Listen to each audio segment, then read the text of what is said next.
I was just listening to the words of a handsome man with blonde hair and blue eyes giving a speech on the stage. Suddenly, Susan? Startled by the sound of my name from behind, I turned around to see a familiar face. It is you, Susan. Long time no see. Mr. David?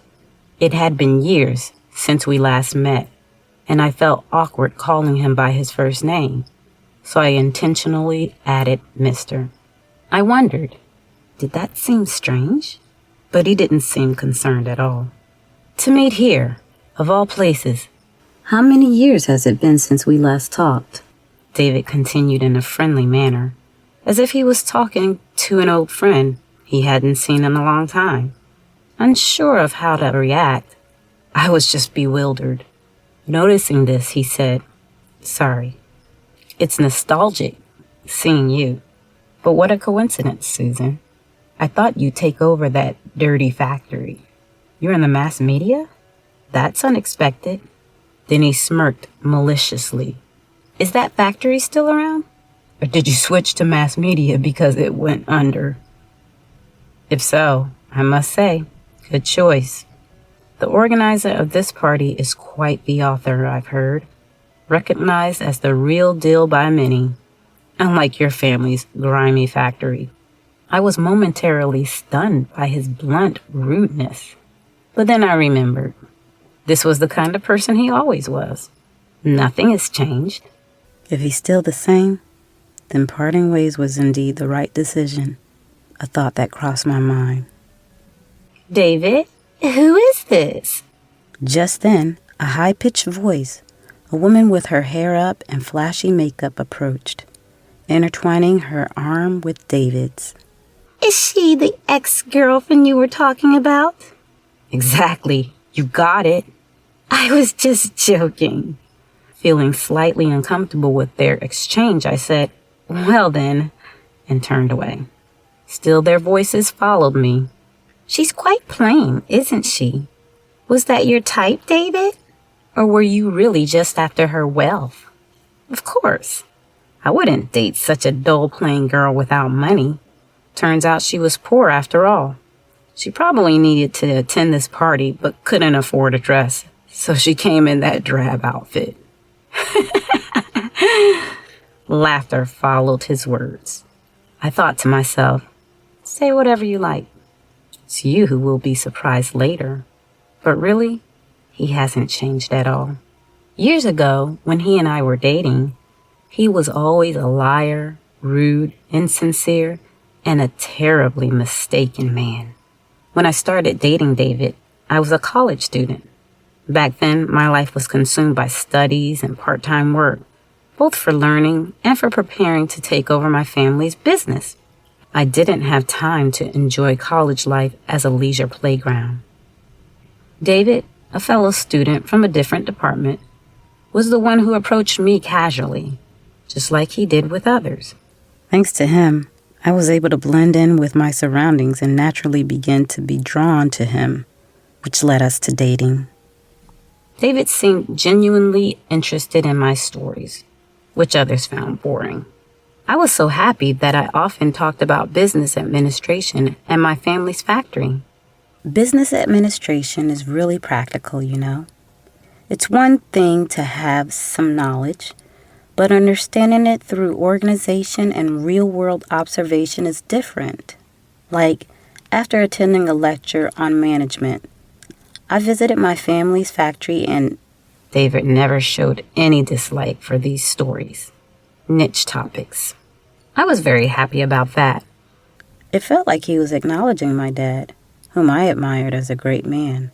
My dad, who started a business from nothing and grew it significantly, was the greatest person I knew. So taking over his business was my dream since I was little. When David said, "I'd like to see your family's factory," I was even moved, thinking he had taken an interest in my family's business from our conversations. But when I took him to the factory, David's attitude changed completely. "What is this? You talked it up so much, I thought it was some impressive factory, but it's just dirty. I looked up at the factory, surprised. To me, its appearance was familiar. But now that he mentioned it, the walls were indeed stained and faded, giving it the look of an old factory. But running a business requires money to be spent in various areas.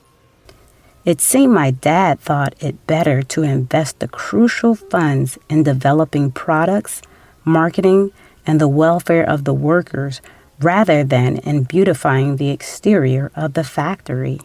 I strongly agreed with this and had never thought of the factory's appearance as dirty. But it's what's inside that matters. The important thing is that this factory develops its own fabrics right from the thread. Bragging about your family again? So noisy. It's obvious just looking at it. Clinging to a dirty factory, just a poor person with nowhere else to turn. He sighed loudly and theatrically. Thought I could marry into wealth, but was deceived. What a waste of time. As I stood in shock, he turned his back and walked away. After we broke up, I found it hard to go to university. Above all, I felt humiliated that what my respected dad had built was insulted. My dad, noticing my distress, listened to me. When I hesitantly revealed what he had said, my dad laughed it off. Don't worry about such things, Susan. I've heard all sorts too. But as you said, the quality of what we produce is far more important than the appearance of the factory. Besides, someone who mocks after seeing the factory is less important than the customers who come to the store, leave satisfied with our products, and smile. Then my dad made a suggestion. Susan, how about studying abroad for a while? If you're serious about learning management, I've always thought it would be good to study abroad. I'm planning to establish factories overseas, too. It'll broaden your horizons and help you better understand what it means to run a company. But as I hesitated with my response, my dad gently placed his hand on my shoulder. It must be hard going to college. Maybe diving into a different environment is a good opportunity. We have to think positively about everything. Encouraged by my dad, I decided to study abroad. Around that time, I overheard David, who apparently caught wind of this, telling his friends, I thought Susan's family had a good company, but it's just a dirty factory. Her talking about inheriting it and studying abroad is pointless. She's just showing off. What is he talking about? My dad's company is truly impressive, but I had no time to bother with a superficial man who spoke carelessly without knowing anything. Reminding myself of this, I went abroad to study. During my study abroad, I encountered completely different values, and it was a truly enriching experience. My dad, who started and grew his own business, must have had the foresight to know his experience would strengthen me as his successor. But even he probably didn't anticipate how much this particular encounter would change me. She expanded the already large business even further. The speech on the stage continued. A man I knew had published a book on management was hosting a book launch party. The presence of many mass media professionals indicated its high profile. He had modeled a young female entrepreneur in his management book, and its success was widely acknowledged. Probably David, being in the media, had heard the rumors and came. That's why he mistook me for a fellow media professional. Now, let me introduce a partner who has supported me both personally and professionally. Daniel, the man on the stage, smiled towards me. I responded with a smile and walked onto the stage. That's when I caught sight of David's face, contorted in a sneer, but he quickly crossed his arms. So the poor girl from a dirty factory married a rich guy. After all that bragging about her family, it's really pathetic. The atmosphere in the venue instantly froze. The only person laughing was the woman next to him. What are you saying? A middle-aged man next to him, presumably his boss, raised his voice.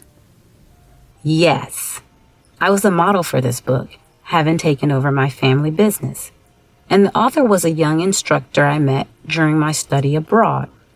He taught me various qualities necessary for management. The most important was the ability to judge people. So he advised me never to be deceived by a strange man again. Since then, I've endeavored to observe people closely and discern their true nature. The man next to David, who seemed to be his boss, bowed deeply towards me. I deeply apologize for my subordinate's extreme rudeness. It's okay. I know him, so I understand what kind of person he is. It's not your fault. Please, raise your head. The man looked up as I instructed, but his eyes remained downcast. Meanwhile, David's eyes were wide with surprise, but he didn't utter a single word of apology. The woman with him just gaped at us, speechless. I sighed and continued. Really, I had no eye for people back then. That guy over there was my college boyfriend. It seems he was only after a marriage for wealth. He got mad about the shabby appearance of my family's factory and broke up with me unilaterally. The venue became noisy. Wait a minute. Even back then, that factory was known for its cutting-edge technology in manufacturing uniquely developed fabrics. Yes, exactly. He just couldn't see that. He judged by appearances and missed the essence. If he had seen it, maybe he would have been the one marrying into wealth now. I smiled slightly and then turned my gaze to the screen set up on the stage. But I've recently realized that I can't entirely deny his words. While it's wrong to judge by appearance, the fact that there are people who do like him is also true. That's why, after I became president and the company's performance improved, I used half of the profits to renovate the factory. I was planning to introduce it on the screen. At my cue, a photo appeared on the screen. A factory with blackened walls. This was our factory when I was in college. Certainly, it wasn't pretty. But it changed to this. A different photo was projected on the screen. Shining white walls. The L-shaped windows were decorated with small items and plants, visible from outside, like a cafe. Quite a difference, right? Indeed. Content is more important than appearance. But a beautiful-looking factory improves the image of the factory and the company, especially since some people have negative impressions about factories nearby, thinking of them as eyesores, noisy, or polluting. But what if the factory looks this vibrant and stylish? The impression is completely different. I turned my gaze to the audience and continued. The renovation was a huge success. With the factory looking nice, the number of college students wanting to work here surged, and the reactions of our business partners during factory visits improved significantly. Focusing only on appearance is not good, but if there's room, paying attention to it can be one approach. If he hadn't mentioned it back then, I might not have realized this. It's important to think positively and turn everything into a plus. This is something my dad often said. Then it dawned on me. I'm sorry. I should be talking about the book, not these things. It's okay. Despite being the star of the day, Daniel still smiled kindly. After all, this book is about you. And what you said just now was enough. I think everyone here understands that you are a remarkable person and a great business leader. So they surely realize that the book about you is something special too. Spontaneous applause broke out. The only one not clapping was David. His girlfriend initially joined in, but stopped when he glared at her. Conversely, David's boss was giving him a stern look, showing his displeasure at David's lack of respect towards me and Daniel. David pretended not to notice. After the meeting ended and people started leaving, a loud rebuke echoed. What were you thinking? Not apologizing after making such disrespectful comments? You've tarnished my and the company's reputation. Do you understand that? It was David's boss. He must have waited to scold David so as not to disrupt the party. I won't forgive this. Be prepared. Wait, I was deceived. She was talking to me before she went on stage and didn't say anything. Desperate, David tried to excuse himself, but Daniel approached him. Are you talking about this conversation? He pressed the button on a small square device he held. It was a voice recorder. Is that factory still around? Or did it fail, and that's why you're in mass media? Such a plain, boring woman. I wouldn't date her without money. Turns out she was poor after all. David's face turned pale. What is this? Did you set me up? No, not at all. We had no idea you'd be here. We always carry a voice recorder due to our positions, just in case. She does. David was at a loss for words. A crowd had formed around us. Everyone looked at David as if they were looking at something filthy. Apologize, his boss said sternly. The people around joined in demanding, apologize, apologize. David, looking down, said in a small voice, I'm sorry, he said. We can't hear you. A low voice came from somewhere. David spoke louder. I'm sorry. You should apologize more sincerely. Again, a comment from somewhere in the crowd. I don't need him to go that far. As I said this, David glared at me resentfully and bowed deeply.